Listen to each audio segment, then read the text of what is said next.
হযরত আবু হুরায়রা রাদিয়াল্লাহু তাআলা আনহু হতে বর্ণিত, তিনি বলেন, নবীজি সাল্লাল্লাহু আলাইহি ওয়াসাল্লাম বলেছেন, লাউ কানা লি মিথলু উহুদিন যাহাবান মা ইয়াসুরুনি আন্না লা ইয়ামুররু আলাইয়া থালাথ ওয়া ইনদিনি মিনহু শাইউন ইল্লা শাইউন উরসিদুহু লিতাইন।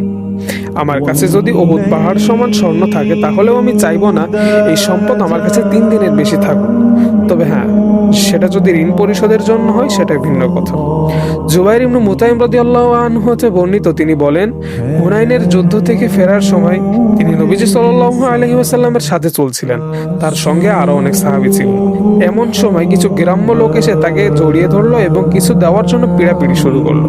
এমনকি তারা নবীজি সাল্লাল্লাহু আলাইহি ওয়াসাল্লামকে একটি গাছের কাছে নিয়ে গেলেন এবং তার চাদর গাছের কাঁটায় আটকে গেল। নবীজি সাল্লাল্লাহু আলাইহি ওয়াসাল্লাম সেখানে দাঁড়িয়ে গেলেন এবং বললেন, উতুনি রিদাই লাউ কানা লি আদাদু হাদিহি রিদাহি নামান লাকাসামতুহু বাইনাকুম তুম্মা লাতাজিদুনি বাখিলা ওয়ালা কাদুবা ওয়ালা জাবানা।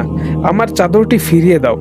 আমার কাছে এসব কাঁটাযুক্ত গাছের সমপরিমাণ ছাগল থাকলেও আমি তোমাদের মাঝে তা বিলিয়ে দিতাম। তোমরা আমাকে কৃপণ, মিথ্যাবাদী ও কাপুরুষ পেতে না।